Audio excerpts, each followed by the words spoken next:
Hello मेरे प्यारे बच्चों, आशा करती हूँ आप सभी स्वस्थ होंगे, कुशल होंगे और अपना ध्यान पूर्ण रूप से रख रहे होंगे। बच्चों, जैसा कि आप सभी जानते हैं, हमने अपने पिछले सेशन में मेरी भी आबा है इसमें कविता का भावार्थ समझा था। इस कविता के माध्यम से हमें ये सीख मिली थी कि हमें देश में चल रही गतिविधियों में पूर्ण रूप से भाग लेना चाहिए और देश के कार्य को पूरी मेहनत, मन, लगन और उत्साह के साथ करना चाहिए। देश के हर कार्य में हमें सक्रिय रहना चाहिए और पूरे मन के साथ वो कार्य करना चाहिए। बच्चों, इस कविता के माध्यम से आप समझ ही गए हैं कि देश के कार्यों में भाग लेना कितना ज़रूरी है और आज हम इस कविता से संबंधित सारी अभ्यास कार्य करेंगे। अभ्यास कार्य को करते टाइम आप बहुत ध्यान से देखेंगे, तत्पश्चात आप उसको अपनी उत्तर पुस्तिका में लिखेंगे। सबसे पहले शब्दार्थ हैं।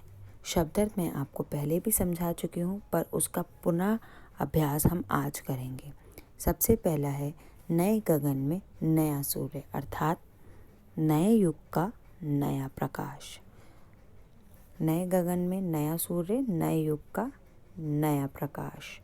आभा, मेरी भी आभा है इसमें। इस कविता में कवि ने आभा का मतलब योगदान से लिया है। आभा का अर्थ योगदान से लिया है। सपनों ने सहलाया, सुंदर फूलों का खिलना, अर्थात किसी भी चीज़ की कल्पना करना। प्राणों ने नहलाया, तन मन की शक्ति से सींचा, तन मन की शक्ति से सींचा। खलिहान, कटी फसल को एकत्रित रखने का स्थान, अर्थात कटी फसलों को एकत्रित करके रखने का स्थान, जहाँ पर सारी फसलों को इकट्ठा करके रखा जाता है। सुनहली, सुनहरी। रग रग, नस नस, शोणित, रक्त। भूखंड, भूमि का टुकड़ा, दमक, चमक। खलिहान, कटी फसल को एकत्रित करके रखने का स्थान। सुनहली, सुनहरी। रग रग, नस नस, शोणित, रक्त और लहू। भूखंड, भूमि का टुकड़ा, दमक, चमक। अब हम इसमें श्रुतलेख की ओर चलते हैं। इन श्रुतलेख के शब्दों को आपको अपनी उत्तर पुस्तिका में 4 से 5 बार लिखना है। सबसे पहला है भूखंड। भूखंड।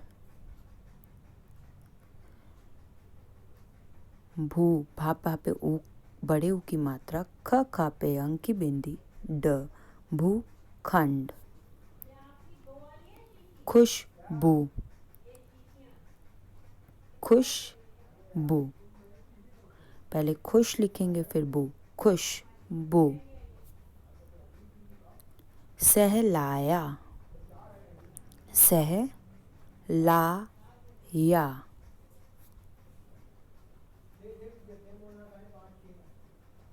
सुनहली, सुनहली।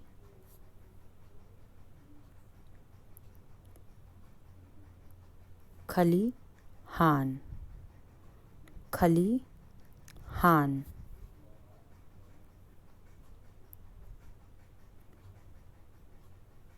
शो,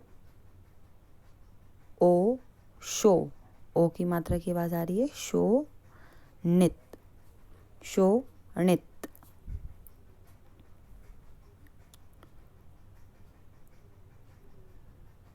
बूंदे, बूंदे। बा पे बड़े ऊ की मात्रा, चंद्र बिंदु बा के ऊपर दा पे ए की मात्रा, बूंदे। विशाल, विशाल, विशाल। इन शब्दों को आप अपनी उत्तर पुस्तिका में 3, 4 से 5 बार लिखेंगे। अब हम चलते हैं इसके मौखिक प्रश्नों की ओर। निम्नलिखित प्रश्नों के मौखिक उत्तर दीजिए। सबसे पहला प्रश्न है, ये कविता किसने लिखी है? ये कविता किसने लिखी है? आप सभी जानते हैं, कविता को शुरू होने से पहले ही हमने आपको बताया था ये कविता किसने लिखी है। ये कविता नागार्जुन जी द्वारा लिखी गई है।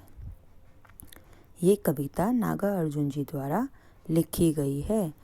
कवि अपनी आभा कहाँ कहाँ देखते हैं? प्रश्न दूसरा है, कवि अपनी आभा कहाँ कहाँ देखते हैं? कवि अपनी आभा रंग बिरंगे फूलों में, पकी सुनहरी फसलों में और पूरे देश की चमक में अपना योगदान देखते हैं। आभा का मतलब था योगदान से। तो कवि अपना योगदान कहाँ कहाँ देख रहे थे? रंग बिरंगे फूलों में, पकी सुनहरी फसलों में और पूरे देश की प्रगति और विकास में, अर्थात देश की चमक में। प्रश्न 3 है, फूल कैसे हैं, फसलें कैसे हैं? फूल कैसे थे? रंग बिरंगे और भीनी भीनी खुशबू वाले। फसलें कैसी हैं? पकी हुई और सुनहरी, पकी सुनहरी फसलों।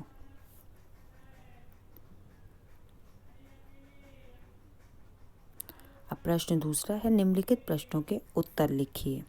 इन प्रश्नों को आप ध्यान से लिखेंगे और साथ ही साथ समझेंगे भी। नया आसमान किसे कहा गया है? उसकी क्या विशेषता है? नया आसमान किसे कहा गया है? उसकी क्या विशेषता है? यहाँ पर नए आसमान का आशय प्रगतिशील काल से है। यहाँ पर नए आसमान का आशय किससे है? प्रगतिशील काल से, जब देश प्रगति की ओर अग्रसर हो रहा था और देश में समृद्धि बढ़ रही थी। अर्थात उस काल से है जब देश हमारा प्रगति और समृद्धि की ओर बढ़ रहा था।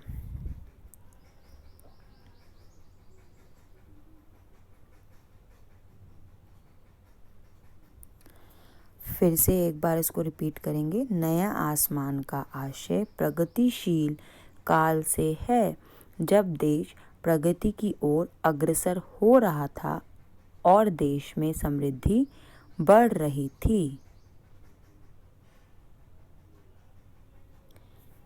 प्रश्न दूसरा है, फूलों के लिए कवि ने क्या किया? फूलों के लिए कवि ने क्या किया? यहाँ पर फूलों का आशय कवि ने देश की प्रगति से किया है।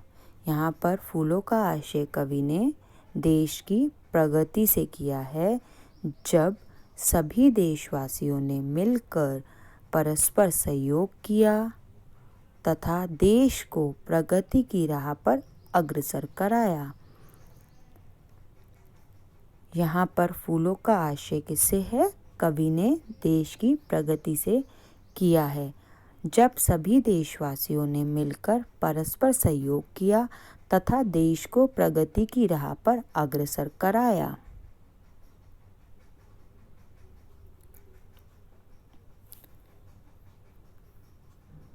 खलिहान किससे भरे हैं और क्यों? खलिहान अनाज के भंडार से भरे हुए हैं।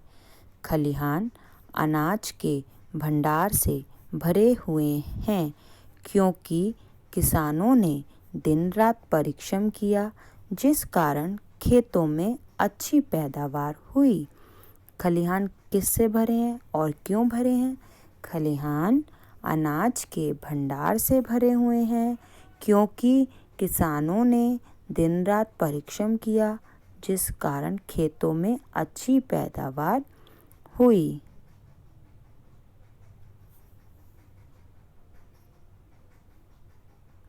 अब आगे के प्रश्नों की ओर चलते हैं।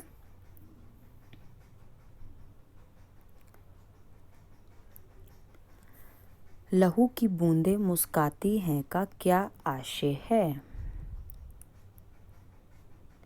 लहू की बूंदें मुस्काती हैं से आशय है कि स्वतंत्रता प्राप्ति में हमारे स्वतंत्रता सेनानियों ने अपने प्राणों की आहुति देकर हमें स्वतंत्रता दिलाई। लहू की बूंदें मुस्काती हैं से आशय है कि स्वतंत्रता प्राप्ति में हमारे स्वतंत्रता सेनानियों ने अपने प्राणों की आहुति देकर हमें स्वतंत्रता दिलाई, जिस कारण हम आज प्रगति की ओर अग्रसर हैं। उनकी मेहनत और लगन के कारण देश में सर्वत्र खुशहाली है। लहू की बूंदें मुस्काती हैं से आशय है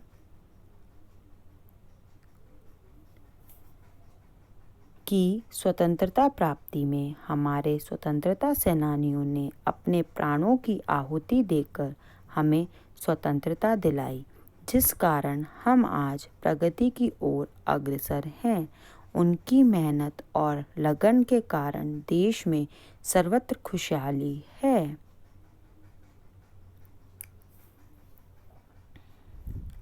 इसका लास्ट क्वेश्चन है, इस कविता का मूल भाव क्या है?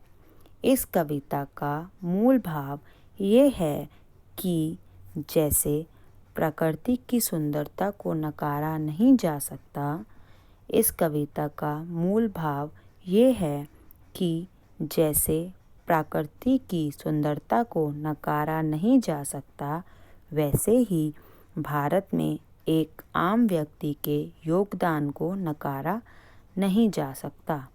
अर्थात जैसे प्रकृति की सुंदरता को हम नहीं छुपा सकते, वैसे ही हम देश की प्रगति में एक आम व्यक्ति के योगदान को भी नहीं छुपा सकते। बच्चों, सभी को प्रश्न उत्तर समझ में आए हैं?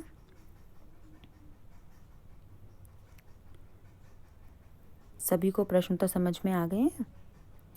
Very good. नाउ निम्नलिखित पंक्तियों में उचित शब्दों द्वारा रिक्त स्थानों की पूर्ति कीजिए। यहाँ पर कविता की कुछ पंक्तियाँ दी हुई हैं जिनको आपको फिल करना है। भीनी भीनी, कविता में क्या था? भीनी भीनी खुशबू वाले, रंग बिरंगे ये जो इतने फूल खिले हैं,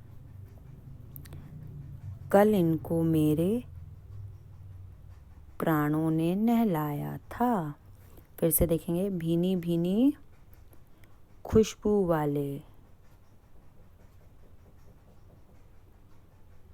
रंग बिरंगे ये जो इतने फूल खिले हैं, कल इनको मेरे प्राणों ने नहलाया था।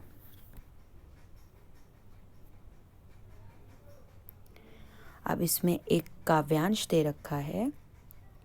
पकी सुनहली फसलों से जो अब की ये खलिहान भर गया, मेरी रग रग की शोणित की बूंदें इसमें मुस्काती हैं।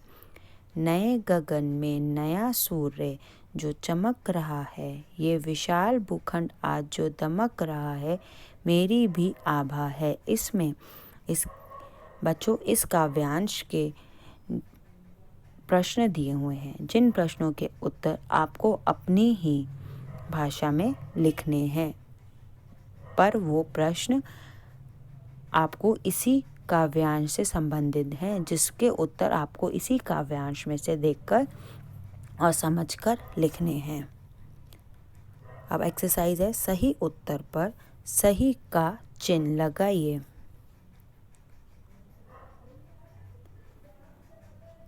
कविता में आभा का क्या आशय है? कविता में आभा का क्या आशय है? अर्थात कविता में आभा का क्या अर्थ था? आभा का अर्थ कवि ने किससे लिया था?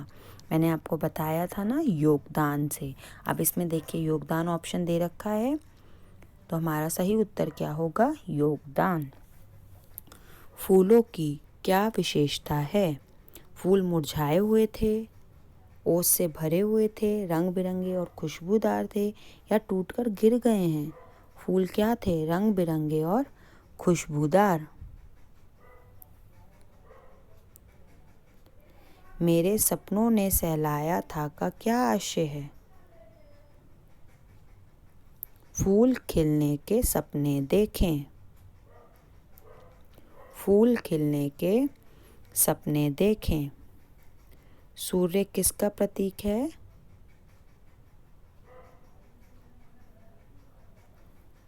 सूर्य को किसका प्रतीक कहा गया है? प्रगति, विकास, समृद्धि का, रोशनी, उजाले का, किरणें, रंगों का, या आकाश, क्षितिज का? प्रगति, विकास और समृद्धि का। बच्चों, आज का हम वीडियो सेशन यहीं पर समाप्त करते हैं। आगे की एक्सरसाइज हम नेक्स्ट वीडियो सेशन में देखेंगे। तब तक के लिए आप अपना ये गृह कार्य काव्यांश वाला पूरा करके रखेंगे और सारे प्रश्नों के उत्तर अपनी उत्तर पुस्तिका में लिखेंगे। साथ ही साथ श्रुत लेख का अभ्यास 4 से 5 बार अपनी उत्तर पुस्तिका में करेंगे।